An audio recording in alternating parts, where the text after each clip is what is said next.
Good morning बच्चों। एक नए टॉपिक के साथ आज फिर मैं आपके सामने प्रस्तुत हूँ। अभी पिछली वीडियो में हम चर्चा कर रहे थे देसी रजवाड़ों का विलय, उनकी समस्याएं और हैदराबाद और मणिपुर दो रियासतों के बारे में हमने चर्चा की।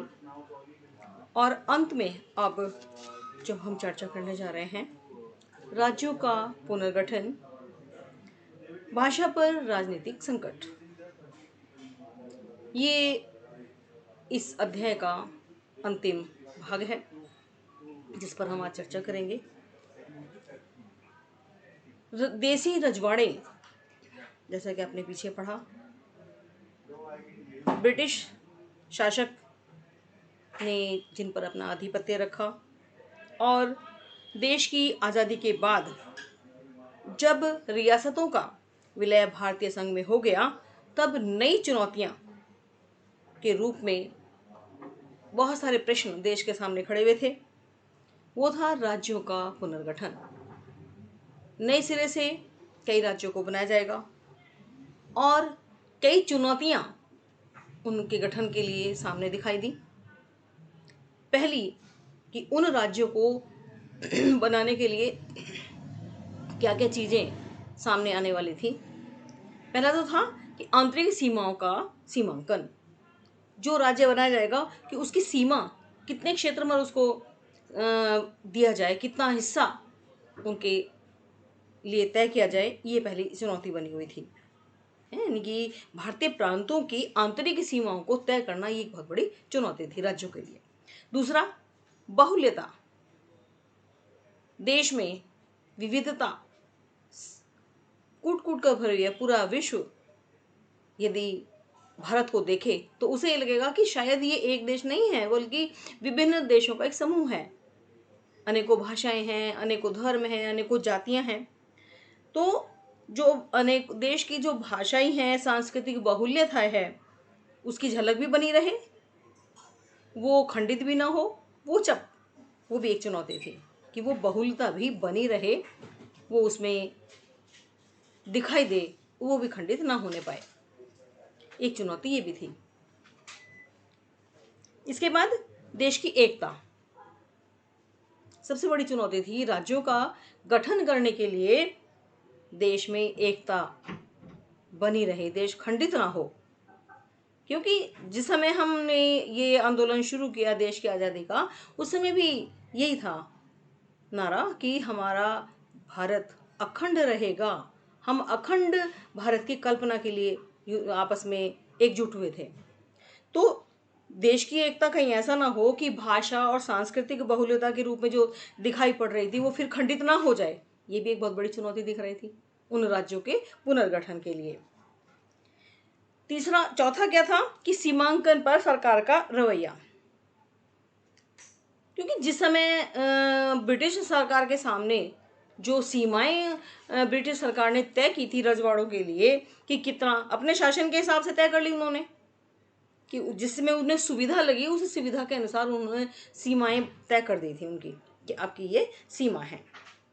उनके अपने लिहाज से तय की थी कि कितना हिस्सा रजवाड़ों का, कितना हिस्सा है, कितना उसमें शामिल और करना है, जिसको कि हमारी राष्ट्रीय सरकार ने उस सीमांकन को बनावटी कह करके खारिज कर दिया कि इसका हमारे लिए कोई मूल्य नहीं है, उसको मान करके खारिज कर दिया। ये थी हमारी चौथी चुनौती।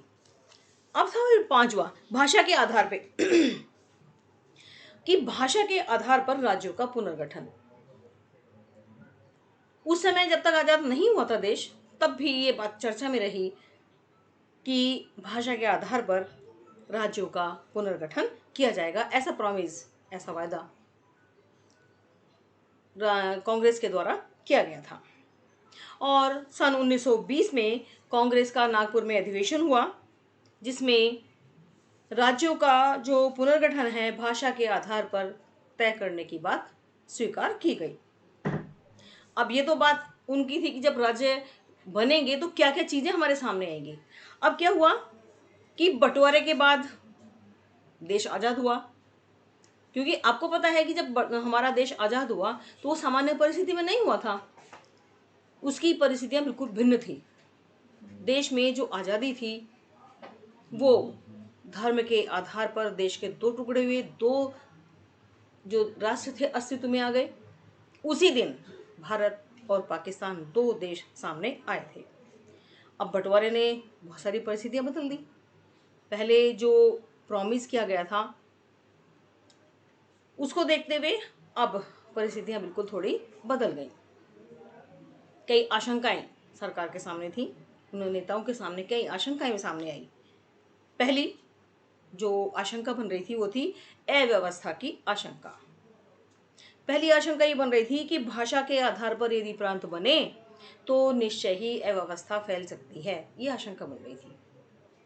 दूसरी, खंडित होने कि अभी तो देश के दो टुकड़े हुए ही हैं, धर्म के आधार पर पूरे भारत को दो हिस्से में बांट दिया, हिंदुस्तान दो हिस्से में टुकड़ा में चला गया। और ऐसा ना हो कि यदि इन्हें भाषा के द्वारा इनको हमने प्रांत बना दिए, जो हमारे राज्य बन गए, तो ऐसा ना हो कि फिर से देश का बंटवारा होना शुरू हो जाए। एक बंटवारे को हम झेल के अभी चुके हैं, ऐसा ना हो कि दूसरे बंटवारे के लिए हमें फिर से वही स्थिति पैदा ना हो जाए। एक आशंका ये भी टूटने का खतरा बना हुआ था।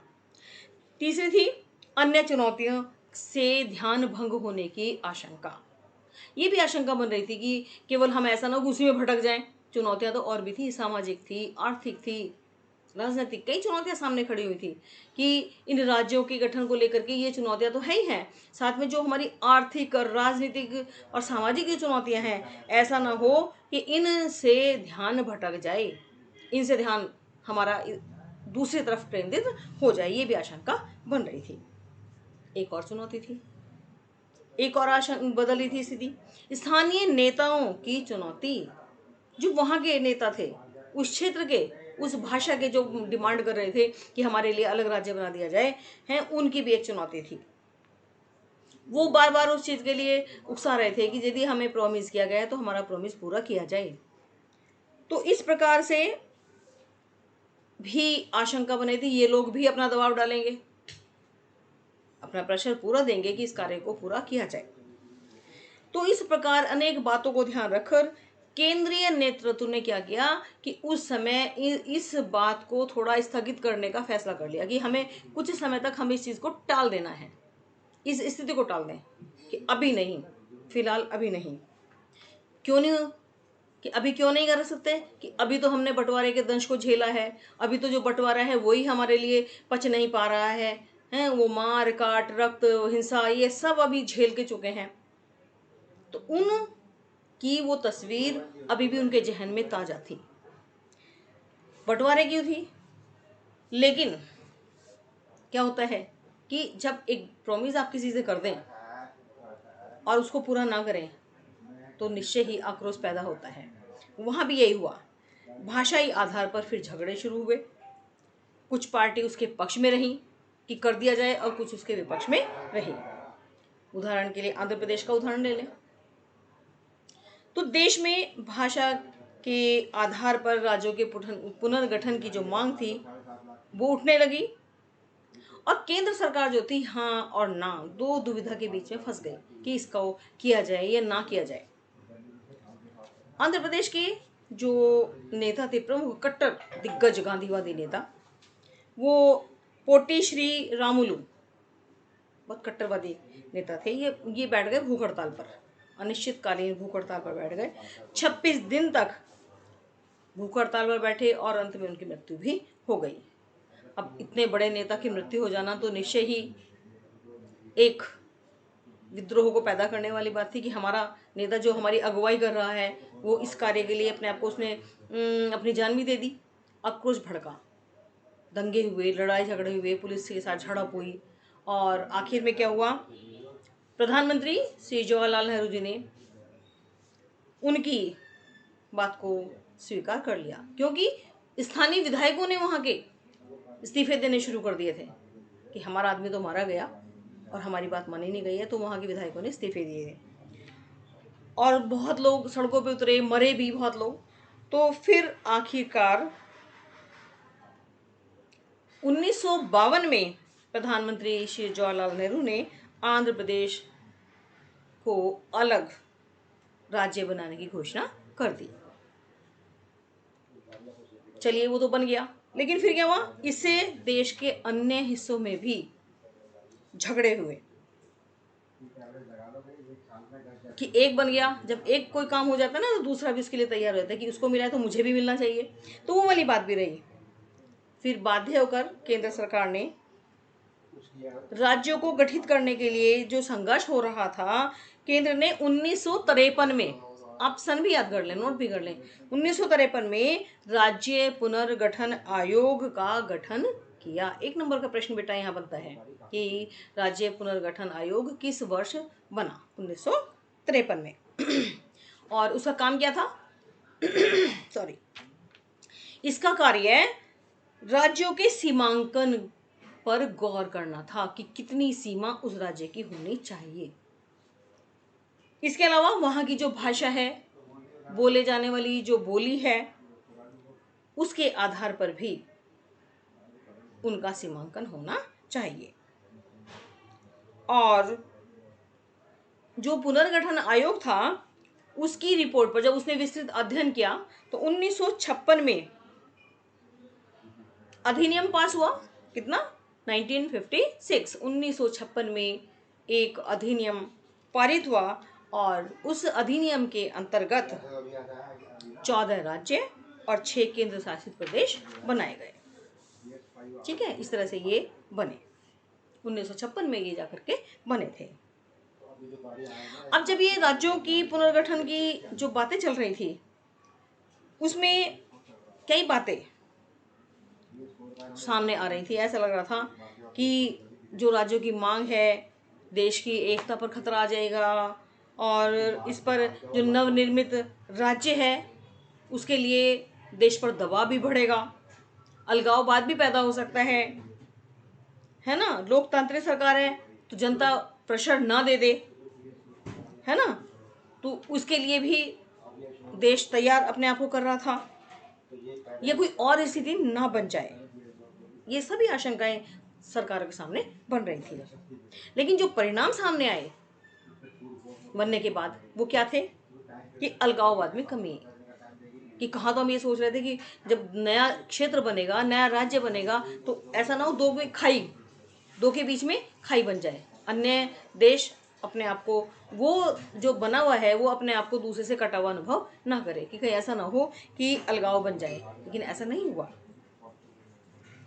क्यों नहीं हुआ बता सकते हैं? इसका एक कारण था, क्योंकि हमारा देश लोकतांत्रिक तरीके से सरकार यहाँ पर चलती है, जनता के प्रतिनिधि उसको चुनते हैं।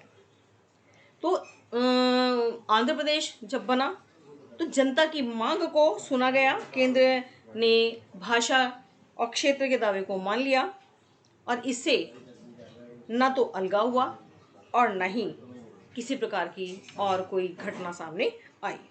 और इसको सकारात्मक पक्ष के रूप में देखा गया कि ये एक सकारात्मक पक्ष है। यदि हमने अलग राज्य की भाषा की बात मान ली तो उससे अलगाव वाली बात कुछ पैदा नहीं हो रही है, बल्कि ये एक सकारात्मक परिणाम है उस निर्णय का, जो सकारात्मक रूप के रूप में देखा गया।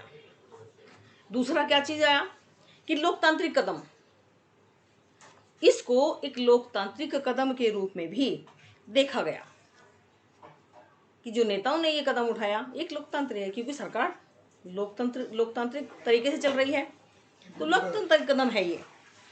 और आज 50 से अधिक वर्ष हो गए हैं इन राज्यों के गठित हुए। राजनीतिक जो लोकतंत्र है उस नेतृत्व की जो प्रकृति है उसे बुनियादी रूप में बदल दिया गया। जो शासन करने का जो तरीका है वो लोकतांत्रिक हुआ है। यानी कि जो मेन क्या चीज दिखाई पड़ी कि लोकतांत्रिक जो राजनीति है और जो नेतृत्व की जो प्रकृति है वो बुनियादी रूप में दिखाई पड़ी। एक चीज और सामने आई, सत्ता में भागीदारी। जो सत्ता है उस सत्ता में जनता की भागीदारी। तो जनता की जो भागीदारी है, जनता की भागीदारी का मतलब है कि किसी एक विशेष वर्ग के लिए सत्ता नहीं बनी, कि एक विशेष तबके के लिए दे दी गई। अभिजात वर्ग कहते हैं कि संपन्न, कि ऐसा नहीं है कि सत्ता केवल संपन्न परिवार या संपन्न व्यक्तियों के लिए गई, नहीं, बल्कि सत्ता की चाबी हर तबके के लिए खुल गई। सत्ता की भागीदारी सभी के लिए बन गई, उसमें कोई किसी के लिए पक्षपात नहीं हुआ। एक बात यह है सामने। फिर समरूप आधार, भाषावार पुनर्गठन से जो भाषा के द्वारा जो राज्य गठित हुए उसमें सबको समान रूप आधार मिला। ये नहीं किसी को कम है कि भाषा जितनी है जहाँ तक वो बोला जा रहा है उस भाषा को जो लोग बोल रहे हैं उसके लिए कोई पक्षपात नहीं हुआ। यानी कि जो सीमांकन है वो समरूपता के आधार पर भी दी गई, समरूपता। इससे क्या हुआ, देश में टूटना नहीं बल्कि एकता बनी और अधिक मजबूत हुई। पांचवी बात क्या निकली, राजनीति का विस्तार।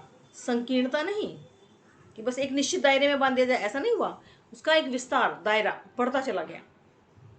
क्योंकि भारत क्या है, बाहुल्यता का देश है। अनेकों विचार, अनेकों विचारधाराएं, अनेकों धर्म, अनेकों जाति, रंग, वेशभूषा, अनेकों प्रकार की धारणाएं हमारे यहाँ हैं। तो वो धारणा, विचार, जीवन पद्धतियां की जो बहुलता की जो धारणा है वो एक दूसरे के साथ जुड़ी हुई हैं और आगे के दिनों में भी यही विचारधारा इसी राजनीति के उसके अंदर जुड़ती चली गई, वो कहीं उससे अलग नहीं हुई। तो आप देखेंगे कि जो आज का भारत है वो गौरवमय है, ये अखंडता और एकता का प्रतीक बन गया है। तो ये तो हुआ था आपका राज्य पुनर्गठन का एक छोटा सा, अब एक सार के रूप में, एक यदि संक्षिप्त रूप में इसको मैं लूँ तो मैं छोटे छोटे करके आपको पॉइंट बताऊंगी कि ताकि आपको वो फिर से पूरे रिपीटेशन में आ जाए। कि एक बार बताऊं कि औपनिवेशिक शासन के समय सीमाएं दो तरह से तय होती थी। पहला प्रशासनिक सुविधा की दृष्टि से और दूसरा ब्रिटिश सरकार ने जितना क्षेत्र जीत लिया था उतना ही अलग वो प्रांत बन जाता था। दो बात थी। तीसरी बात क्या थी कि हमारी राष्ट्रीय सरकार ने प्रदेशों के इस बंटवारे को सिरे से खारिज कर दिया, इसको बनावटी माना और उसे खारिज कर दिया। तीसरी बात है। चौथी बात क्या, 1920 में कांग्रेस ने नागपुर में अधिवेशन जो हुआ वहाँ आज़ादी के बाद भाषाई आधार पर नए राज्यों का पुनर्गठन का वादा किया। पांचवी बात क्या निकली कि आज़ादी के बाद स्थिति बदली, वो इसलिए कि धर्म के आधार पर देश का बंटवारा हुआ था। ये बहुत बड़ी त्रासदी थी और ऐसा लग रहा था कि ऐसा ना हो कि फिर से कहीं राज्यों के गठन की बात जो हमने की थी उससे फिर से बंटवारा ना हो जाए, फिर से विभाजन ना हो जाए, कहीं ऐसा ना हो कि ये बंटवारा अब भाषा के आधार पर बन जाए। तो ये भी सामने बात आई। फिर छठी बात क्या निकली कि फिर इस विभाजन को फिलहाल उस समय सरकार ने टाल दिया कि हमें अभी ये नहीं करना है, क्योंकि अभी हम उस विपरीत परिस्थिति से गुजर के चुके हैं, अभी बंटवारे का दंश हम झेल चुके हैं, उसको हम अभी नहीं करने देते। लेकिन जैसे ही ये स्थगित करने की बात हुई, सातवीं बात मतलब क्योंकि सरकार ने कहा कि अभी तो हमने विभाजन का दंश झेला है, इसको फिलहाल टाल दिया जाए उन विपरीत परिस्थितियों से बचने के लिए। और इसके अलावा अभी रजवाड़ों की समस्याओं को भी सुलझाना था, अभी तो हल हुई हैं लेकिन कुछ और बाकी हैं, तो इसलिए भी सरकार थोड़ा सा डिले करना चाह रही थी।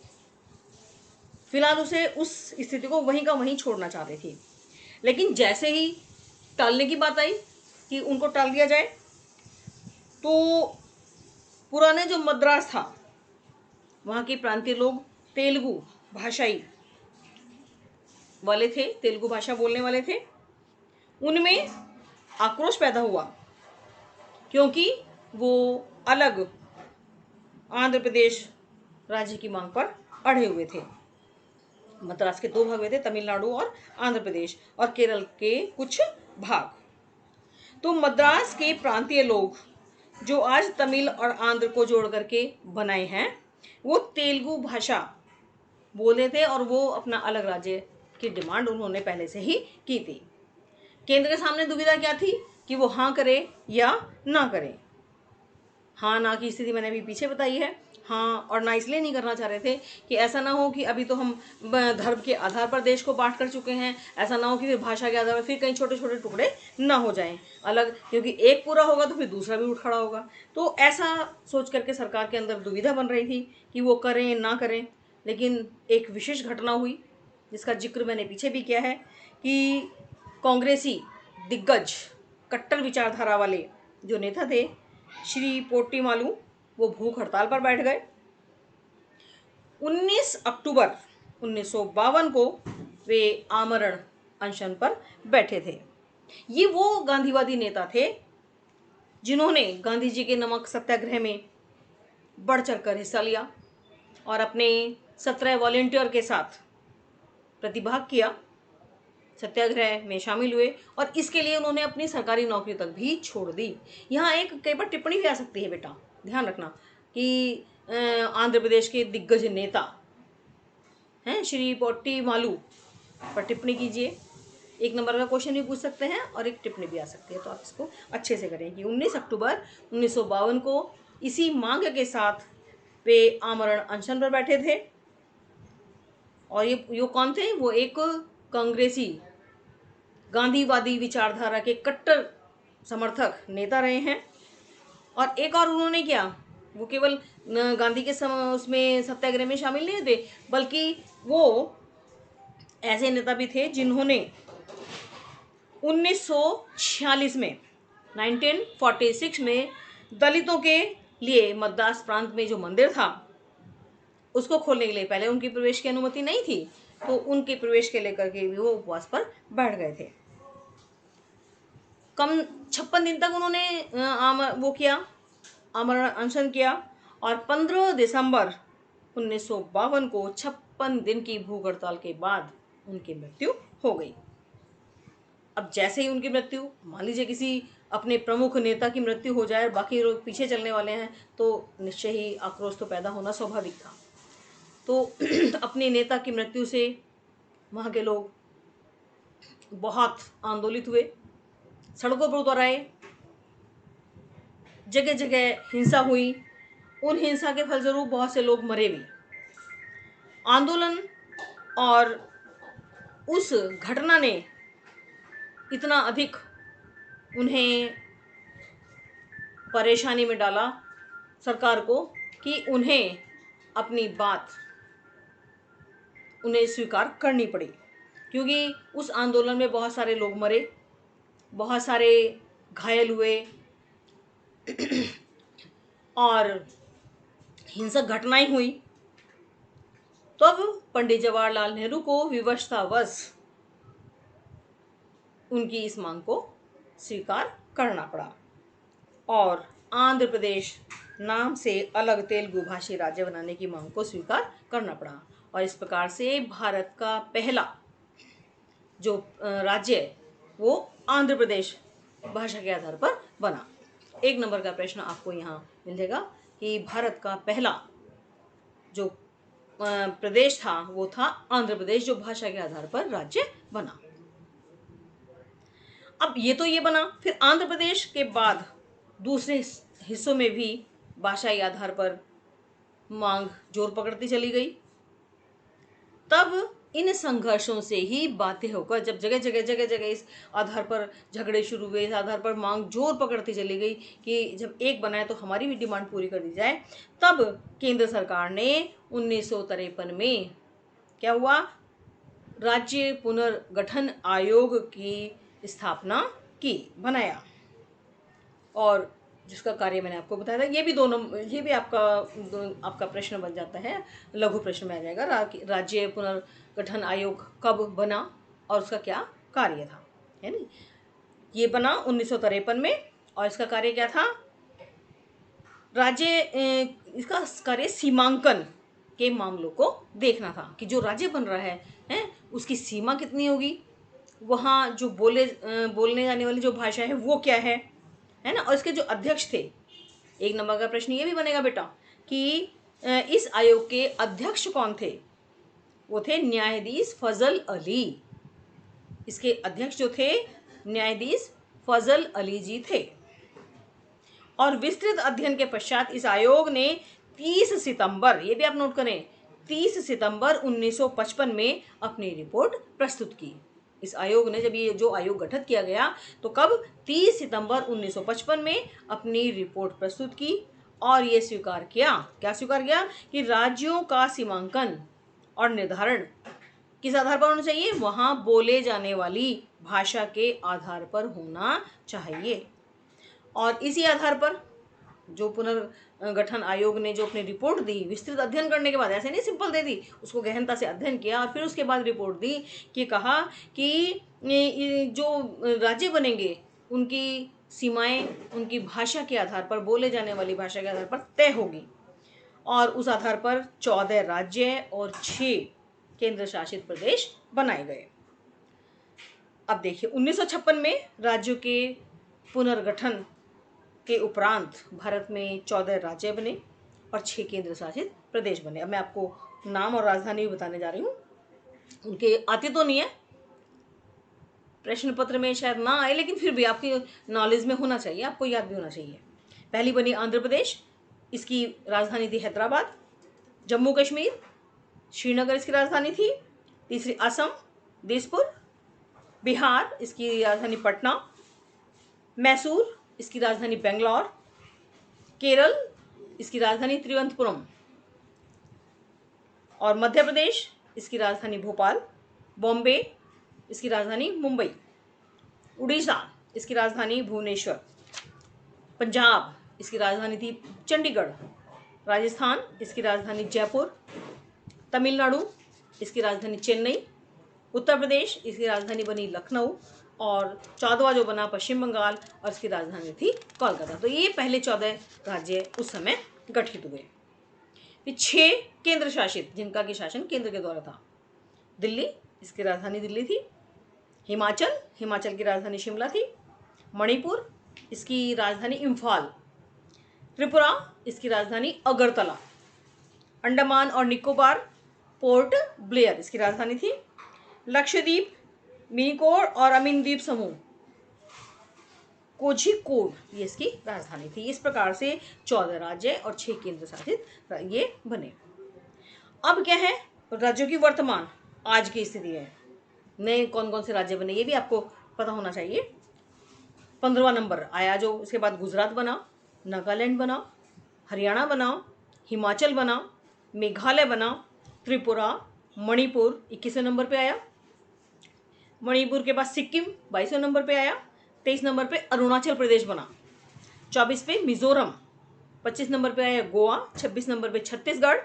27 नंबर पे आया झारखंड। और 28 पे उत्तराखंड। और 29 नंबर पे आया तेलंगाना। इस तरह से अब भारत में कितने राज्य बने, 29। तो 14 राज्य और 6 केंद्र शासित प्रदेश, इन राज्यों में जो बने, इनको बने हुए आज कितने साल हो गए, 63 साल हो गए हैं। 63 ईयर्स हो चुके हैं बने हुए, लगभग और फालतू ही हो रहे हैं, अब तो ज़्यादा होने जा रहे हैं। हमारे देश में आज भी लोकतंत्र कायम है। ये एक बहुत बड़ा लोकतंत्र है, विश्व का सबसे बड़ा लोकतंत्र भारत का है, जहाँ लोकतांत्रिक तरीके से चुनाव किए जाते हैं, सरकार को चुना जाता है, जनता अपना प्रतिनिधि चुनती है, और जिसकी जनता को यह अधिकार होता है कि वो अपने प्रतिनिधि का चुनाव करके संसद तक भेजे। इसमें क्या है, हमारे देश में सांस्कृतिक एकता और विविधता की झलक दिखाई देती है। आज यद्यपि देश में 29 राज्य हैं, 14 से लेकर 29 राज्यों की जो यात्रा हमने तय की है, इन विभिन्न वर्षों में यदि बात करें तो कई झलक हमें देखने को मिली। एक छोटी छोटी सी मैं उसको संक्षेप में बताऊंगी। जो बॉम्बे था, गुजरात में मराठी भाषी लोग थे, बाद में गुजरात और महाराष्ट्र बने, क्योंकि गुजराती भाषी जो लोग थे और महाराष्ट्र में महाराष्ट्री भाषी लोग थे, मराठी भाषी बोलने वाले लोग थे। उसके बाद 1956 में पंजाब में शुरू से एक डिमांड उठ रही थी कि वो भी अलग राज्य की बात कह रहे थे, क्योंकि वहाँ भी दो भाषा बोलने वाले लोग थे, एक तो हिंदी भाषा बोलने वाले थे और दूसरे पंजाबी भाषा बोलने वाले लोग थे। और फिर जाकर के 1966 में उनकी बात को स्वीकार किया गया। पंजाब को दो हिस्सों में अलग कर दिया गया, हरियाणा और हिमाचल प्रदेश से दो हिस्से बन गए। इसके बाद फिर 1972 में एक बार फिर राज्यों का पुनर्गठन हुआ और असम से पूर्वोत्तर राज्य बने। उसके बाद अलग होकर के जो बने मेघालय, मणिपुर और त्रिपुरा, ये राज्य बनाए गए। 1987 में फिर मिजोरम राज्य बना और फिर इसके बाद विकास के आधार पर और क्षेत्रीय असंतुलन के, कोई राज्य यदि कोई राज्य बहुत बड़ा है, वहाँ क्षेत्र का असंतुलन है कि बहुत हिस्से को ध्यान दिया ही नहीं जा रहा है, उनका विकास नहीं हो रहा है, उस आधार पर भी राज्य बने। क्षेत्रफल की दृष्टि से बड़ा है लेकिन उनके हर नागरिक तक सुविधा नहीं हो रही है, उस क्षेत्र का विकास नहीं हो रहा है, असंतुलन बना हुआ है, उस आधार पर भी राज्यों का गठन हुआ। 3 राज्य बने। इस क्षेत्रीय असंतुलन के आधार पर 3 राज्य बने। इसके अंतर्गत छत्तीसगढ़, उत्तराखंड और झारखंड, ये विकास के आधार पर बने। छत्तीसगढ़ कहाँ से हुआ? मध्य प्रदेश से अलग हुआ था। और उत्तराखंड किससे अलग हुआ? उत्तर प्रदेश से। ऐसे ही जो झारखंड है वो किससे अलग हुआ था? बिहार से। ये इस प्रकार अलग होकर के अलग अलग रूप में अस्तित्व में आए। और अभी हाल ही में 2015 में आंध्र प्रदेश से अलग होकर एक और अलग राज्य बना, वो था तेलंगाना। इस प्रकार 29 राज्य बन चुके हैं। समय और परिस्थितियों के अनुसार डिमांड होती रही है राज्यों की, कुछ विकास के आधार पर, कुछ क्षेत्रफल की दृष्टि से। अभी विदर्भ भी डिमांडेबल हो रहा है, उसे भी चाहिए। लेकिन इसका अर्थ ये बिल्कुल नहीं है कि इससे देश में अलगाव होगा या एक अखंडता खंडित हो जाएगी, देश में खतरा होगा टूटने का, ऐसी बात नहीं है। बल्कि देखा जाए तो हमारा देश और अधिक मजबूत हुआ है। विश्व में हमारे देश की एक अलग पहचान है। सर्वश्रेष्ठ और सबसे बड़ा लोकतंत्र विश्व का भारत है, जहाँ की जनता अपनी सरकार को चुनने के लिए कटिबद्ध रहती है। सांस्कृतिक विविधताएं और अन्य भाषा की विविधता, वेशभूषा की विविधता, इससे देश की एक अलग ही पहचान है। पूरे विश्व में भारत ने एक अपनी अलग ही पहचान बना रखी है। तो ये था आपका राज्यों का पुनर्गठन कैसे हुआ, कितने राज्य बने। तो यहाँ हमारा ये जो चैप्टर है पूरा हो जाता है। आशा करती हूँ कि श्रृंखलाबद्ध जो आपके पास वीडियोस हैं, यदि आप उनको पढ़ेंगे, समझेंगे, तो मुझे लगता है कि आप, मेरी आशा है कि आप उसे अच्छे से उस चैप्टर को समझने में सक्षम होंगे। मेरी यही आशा और उम्मीद है। इसमें से जो प्रश्न हैं अवश्य बोर्ड में आते हैं, जैसे नागपुर का अधिवेशन कब हुआ, इसका आसन पूछा जा सकता है। भारत का पहला भाषाई राज्य कौन सा था, ये प्रश्न आ सकता है। राज्य पुनर्गठन आयोग के अध्यक्ष, ये भी पूछा जा सकता है। और ये 1956 में कितने प्रदेश बने, और राज्य पुनर्गठन आयोग की रिपोर्ट कब प्रकाशित हुई और उसने क्या फैसला दिया। ऐसे ही सन 1972 में कौन से राज्य बने, क्षेत्रीय असंतुलन के आधार पर किन किन राज्यों को निर्मित किया गया। 1 नंबर से खाली ये पूछा सकता है कि आंध्र प्रदेश के दिग्गज गांधीवादी नेता का नाम बताइए। ठीक है, इस प्रकार से अनेकों प्रश्न आपके 1-1 नंबर के आ जाएंगे। मेरी ये आपसे यही मेरा प्रयास होगा कि मैं आगे भी आपको इसी प्रकार समझाती रहूं, ताकि मेरे इस नोट्स से, मेरे इस प्रयास से आपको सफलता मिले। धन्यवाद।